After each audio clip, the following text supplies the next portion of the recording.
We're in. Welcome back, everyone.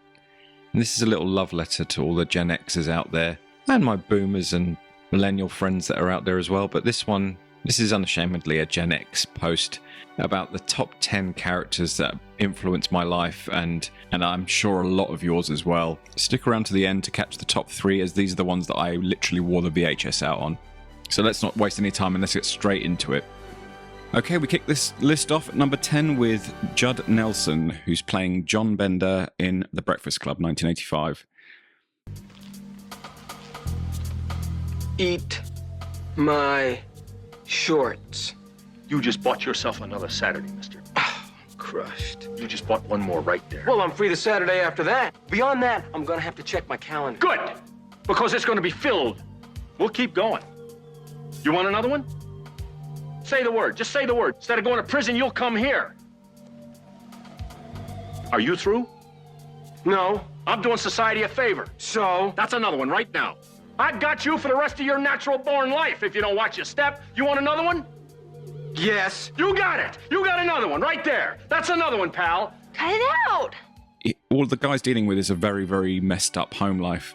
And all the anger and sarcasm is just him trying to survive in a world that's been really unfair to him. So he's the embodiment of teenage rebellion, and I really identified with this character when I was growing up, and he just wants someone to see the real him. At number 9, it's Bruce Lee and Enter the Dragon. Or don't hit back. Go!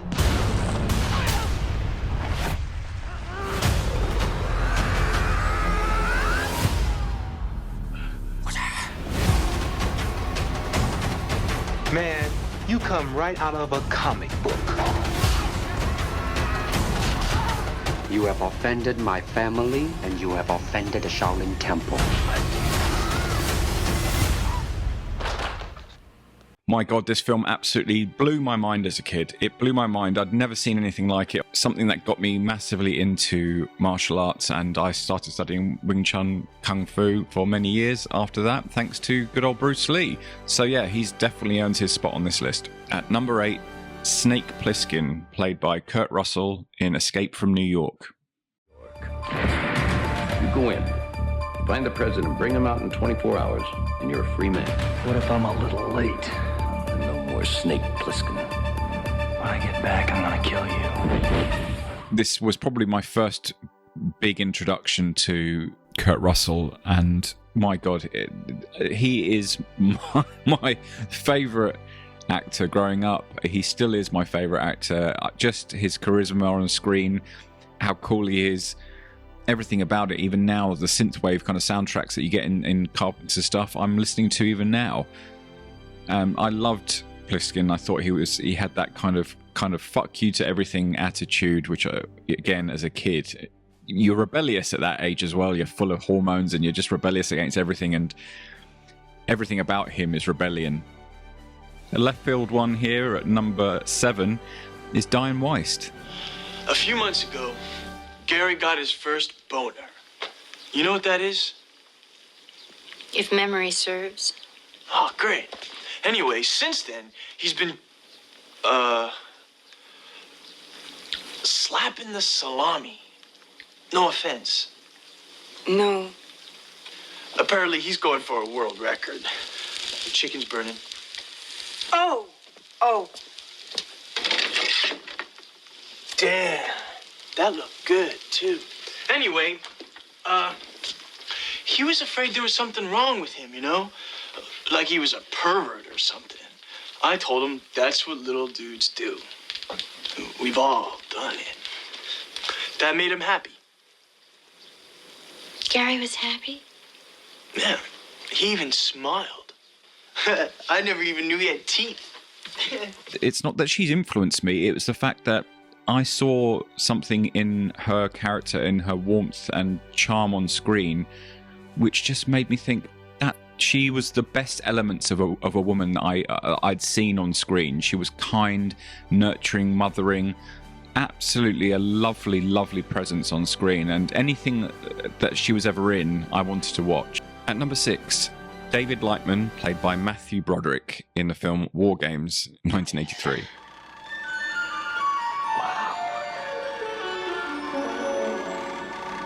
Which side do you want? I'll be the Russians.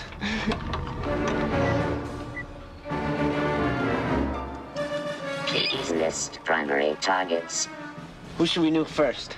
Let's see. How about Las Vegas? Las Vegas. Great. What next? This film I've watched again recently, and it's aged really well, really well. And he's a very charming character, Matthew Broderick. He's really charming as an actor, and his on-screen presence is actually brilliant. And I remember watching this when computers were just becoming a thing in the early 80s, and personal computers especially. And I remember getting an old Amiga 500 and thinking, I could hack into into a government computer. It was just a really kind of super interesting time because all these new technologies were coming into the fore. And I remember watching this, really becoming very, very interested in computers as a kid. And that was because of him. I think we underestimate how certain films can push us in certain directions when we're young and make us try new things. At number 5, Sailor Ripley, played by Nicolas Cage in Wild at Heart. You ain't gonna begin worrying now over what's bad for you. I mean, here you are crossing state lines with an A1 certified murderer. Manslaughter, honey, not murder. Don't exaggerate. Okay. Manslaughter. This was one of those seminal moments as a young guy. I mean, I was 17 or 18. The soundtrack, the score, the way everything looked, the way he dressed in this, the chemistry between him and Laura Dern was just electric, and I adored this film. I played this film a lot. I had the t-shirts. It's incredible how much you become so sucked into these worlds that you watch, and especially as a teen. I don't know if there's any other time in your life where you're so impressionable as when you're a teenager, but this film was like the soundtrack to my life at that age. And I remember absolutely idolizing Sailor Ripley and his kind of, again, it's this quest for being individual and not wanting to be part of any groups. And the whole thing, even with his snakeskin leather jacket, is that he just doesn't want to conform to society. And I love that about this. In at number 4, it's my man again, Kurt Russell, playing Jack Burton in Big Trouble in Little China. It's where Big Trouble was waiting for Jack Burton. Who? Jack Burton. Me. Jack? They told him to go to hell. You make one move. And that's just where he's going. Somebody, I don't care who, tell me what is going on. Wow. The only film I ever saw at the cinema with my grandfather, 1986, and an 11-year-old who sat next to a sleeping old man while he watched one of the craziest movies I think I'd ever seen at that point, and it was just magical. I remember coming out of that film absolutely, with my hair standing on end, because it was so fantastical and just such great fun. And just seeing Kurt Russell again in this kind of bravado, crazy, swaggery, nutty role that he played in this, really great fun. And I just remember seeing that character thinking he was everything that I thought was great about guys when they are kind of just this laid back, cool, just get themselves involved. They don't know what the hell they're doing. They're literally playing everything loose and fast. And I absolutely loved that about this guy. And I still think now he's actually one of the greatest characters I've ever seen on screen. In at number 3 is Clarence Worley, played by Christian Slater in the 1993 movie True Romance. You have seen 3 kung fu movies? Sure, why not? Nothing. Sure, girl after my own heart, that's all. Do you know what time it is? It's about 12? Suppose you gotta get up early, huh? No, not particularly. How come? It's just after I see a movie, I like to go get a piece of pie and talk about it. It's sort of a little tradition I have. Do you like to get pie after you see a good movie? Yeah, I love to get pie after a movie. Would you like to go get some pie with me? I love some pie. I think Christian Slater was riding the crest of a wave at this point. He was very popular in Hollywood, and he was appearing in lots of stuff, and he was a very charismatic guy. Very interesting. He really wasn't kind of part of the Brat Pack scene. He kind of splintered off from that and it was doing his own thing, like Heathers and other stuff like that, quite individual movies. And he had a definite hint of Jack Nicholson about him, which I think really kind of helped his career. I liked his bravery in this film to kind of trust his convictions and do what he thinks is the right thing, even though, you know, he takes huge risks and huge gambles, but you know, he just kind of wears his heart on his sleeve. He's a great tough character, and I think one that kind of is often overlooked. In at number 2, it's Rocky, played by Sylvester Stallone.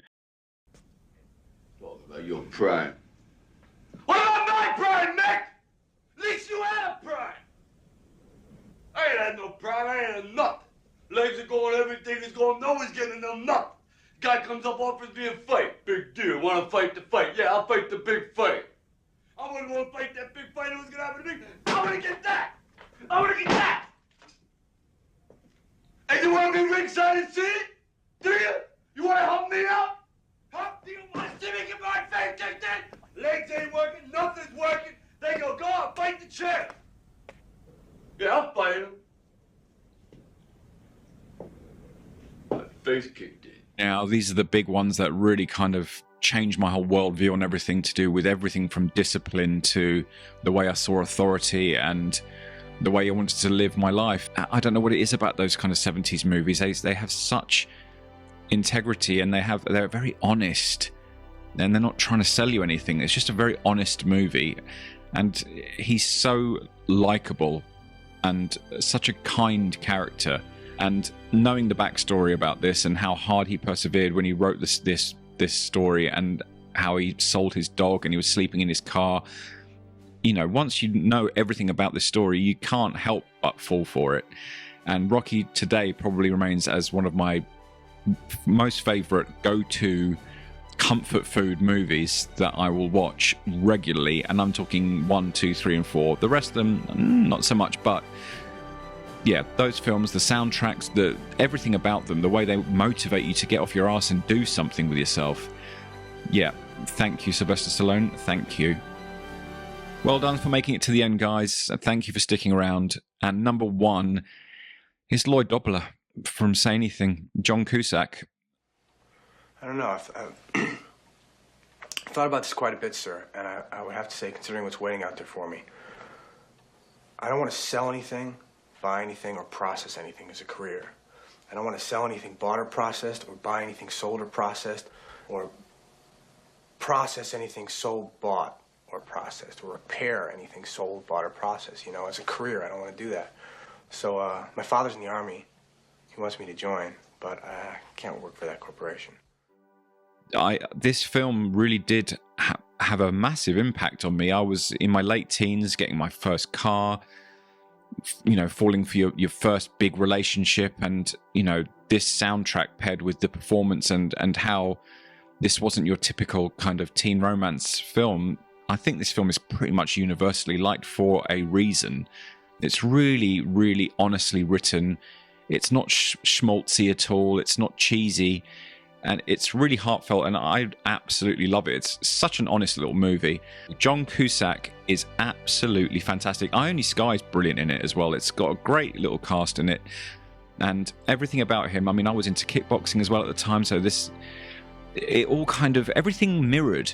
And that's a lot of the things that were happening at this time. They mirrored what was happening in my own life, and I got into the same things. The music, again, grunge was coming to the fore, which is, again, featured in a lot of the soundtrack, from Soundgarden to the Chili's.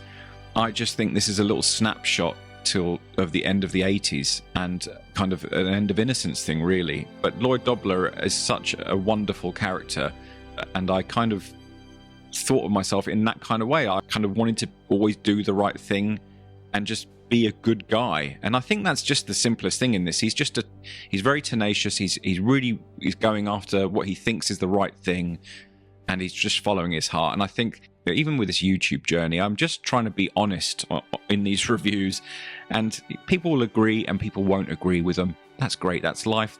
Knock yourselves out. But, you know, I'm just following what I want to do. And yeah, Lloyd Dobler is at number 1. No excuses. You know, no regrets. I hope you enjoyed this list, guys, because it took ages to put together, because there's so many films to reference and it's so difficult to pick one in each place. There could be 10 in each of these.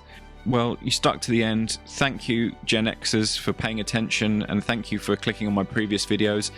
Millennials, boomers, whoever's here watching, thank you as well. But I'd like to know your opinions on these movies, and if you'd seen any of them, or what you think of the films growing up really influenced you. Place them in the comments down below. I want to know what films shaped your childhood. It's amazing. Everyone's got different stuff. If you like this kind of content, please like and subscribe and click the bell icon. It makes a massive difference to the algorithm, and I look forward to seeing you all in the next one.